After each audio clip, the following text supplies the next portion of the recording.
Cyril Valette, directeur de la maison familiale rurale de Ballan, dans l'Ain. Nous sommes dans les métiers de la gastronomie avec 4 filières de formation chez nous. La cuisine, le service en restaurant, la pâtisserie et la boulangerie.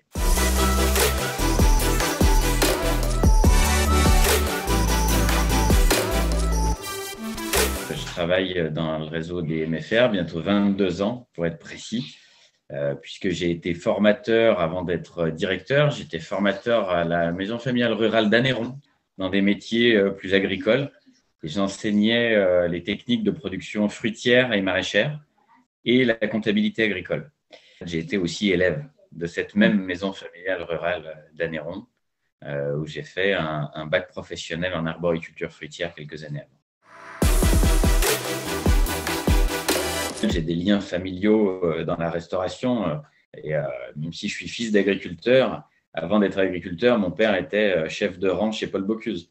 Donc il y a un lien intime aussi bien à la terre qu'à la table qui font que pour moi c'était naturel en fait de prendre la direction de cette maison. C'était une grande chance qu'on me le propose et j'ai sauté sur l'opportunité. Il y a un lien qui est intime forcément entre les métiers de la restauration et les métiers de l'agriculture. C'est deux métiers qui sont incontournables l'un pour l'autre et qui en même temps se connaissent assez mal trop souvent, même si la tendance évolue. Il me semble essentiel que les restaurateurs aient conscience que les agriculteurs ont des contraintes et réciproquement. On a une entrée en formation qui se fait par le CAP.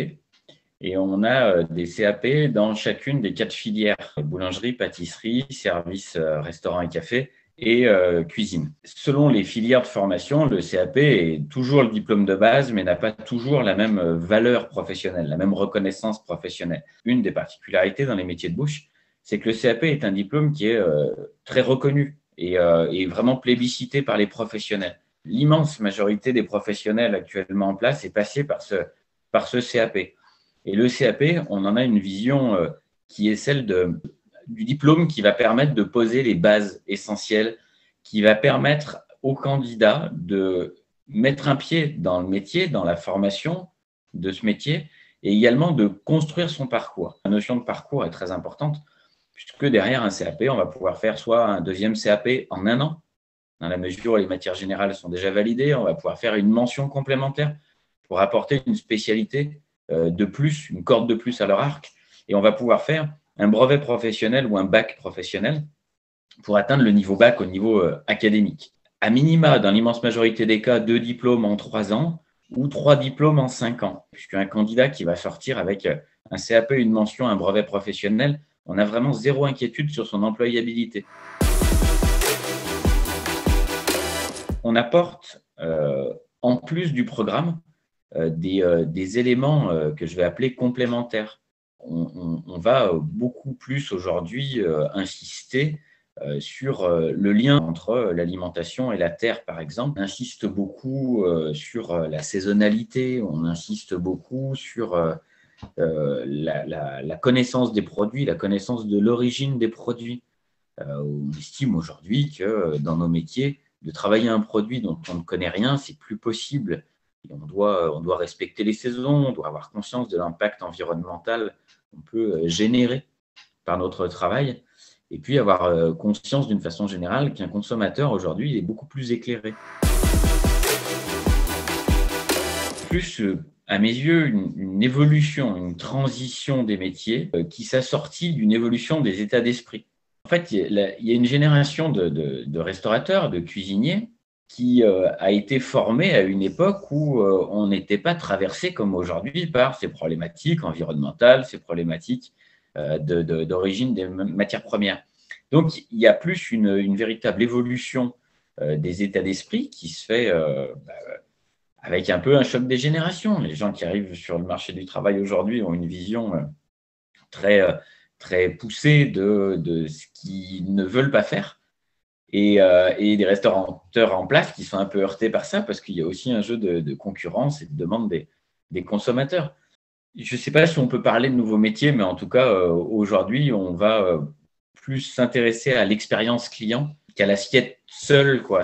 Là aussi, ça ne suffit pas. On va chercher un concept plus global.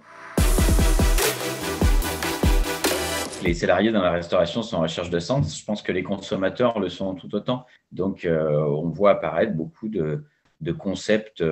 Déjà, ça peut être différents types de cuisine, mais ça peut être différents environnements aussi. La salle de restaurant a beaucoup changé. Elle est beaucoup plus variée. On a beaucoup plus aussi de concepts partagés. Oui, oui. Il y a une véritable différence, effectivement.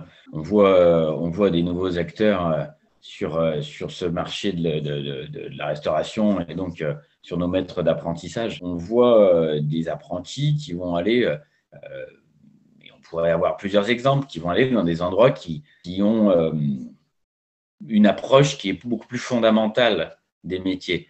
Aujourd'hui, on a des apprentis qui vont, notamment en boulangerie, être chez des gens qui font pousser leur blé et qui pétrissent à la main. On revoit de plus en plus de boulangeries qui travaillent sur le vin, qui vont travailler dans des restaurants végétariens, voire véganes. Il y a une sensibilisation forte par rapport à ça, en travaillant aussi sur le lien entre l'alimentation et la santé.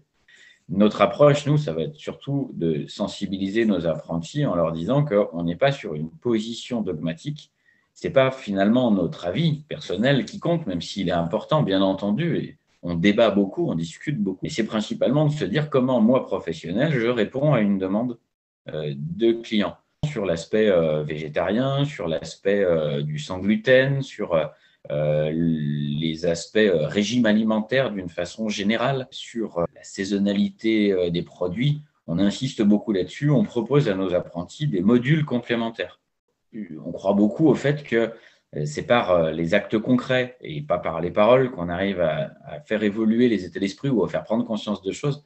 Et dans l'établissement, on a notre propre potager. On a développé un potager en permaculture, donc en bio, avec une véritable vocation de durabilité, où on va travailler énormément d'espèces différentes, en fruits, en légumes, en fleurs, pour éveiller aussi à la diversité.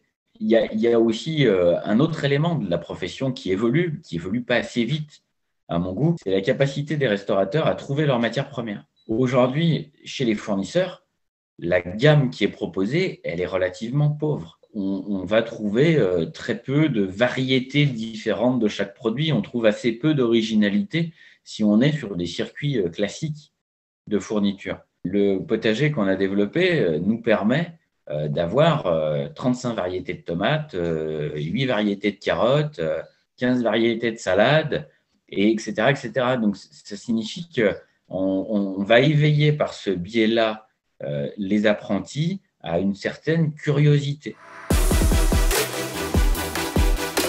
Toujours, nous, on croit beaucoup au fait qu'il n'y a pas de candidat identique. Un candidat qui a eu des très bons résultats, par exemple, en français pendant son collège, il est possible qu'il y ait certaines parties du programme de CAP dont il n'a pas besoin. Si tu n'as pas besoin de voir tel chapitre en français, il ne faut pas qu'on te fasse perdre ton temps.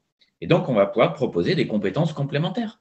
Au lieu de faire ça, tu vas pouvoir faire un peu plus de pratique, tu vas pouvoir travailler au jardin si tu le souhaites, tu vas pouvoir faire autre chose pendant ce temps-là.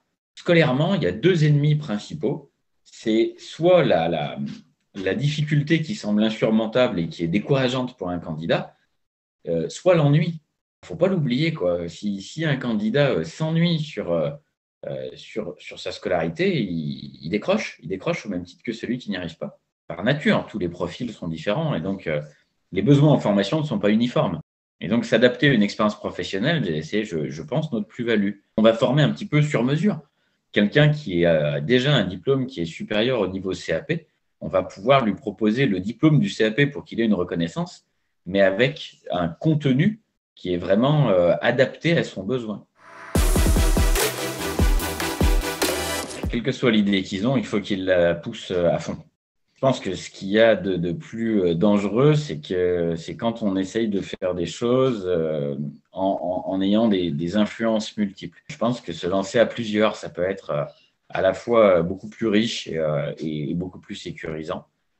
Et puis, il faut aussi réfléchir à une forme de cohérence. C'est-à-dire qu'il vaut mieux avoir une petite salle de restaurant et qu'elle soit toujours pleine, que d'avoir une grande salle qu'on va peut-être remplir de temps en temps. Il vaut mieux avoir une restauration abordable avec des bons produits simples plutôt que de vouloir faire de la haute gastronomie et de perdre l'équilibre financier qui peut aller avec. C'est pragmatique, mais les compétences de gestion, elles sont fondamentales. Je dirais que le plus grand piège, c'est quelqu'un qui se lance par passion de la cuisine, mais qui oublie qu'il y a une réalité économique derrière.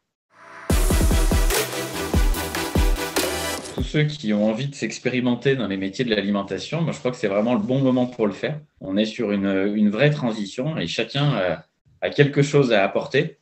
Et je crois qu'il n'a jamais été aussi vrai qu'on peut exprimer sa personnalité dans ce métier. Ça n'a jamais été aussi vrai qu'aujourd'hui. Donc, on a besoin de monde et on sait que c'est des métiers qui sont pleins d'avenir, qui ont un avenir qu'on doit construire ensemble, mais en tout cas qui sont pleins d'avenir, c'est certain.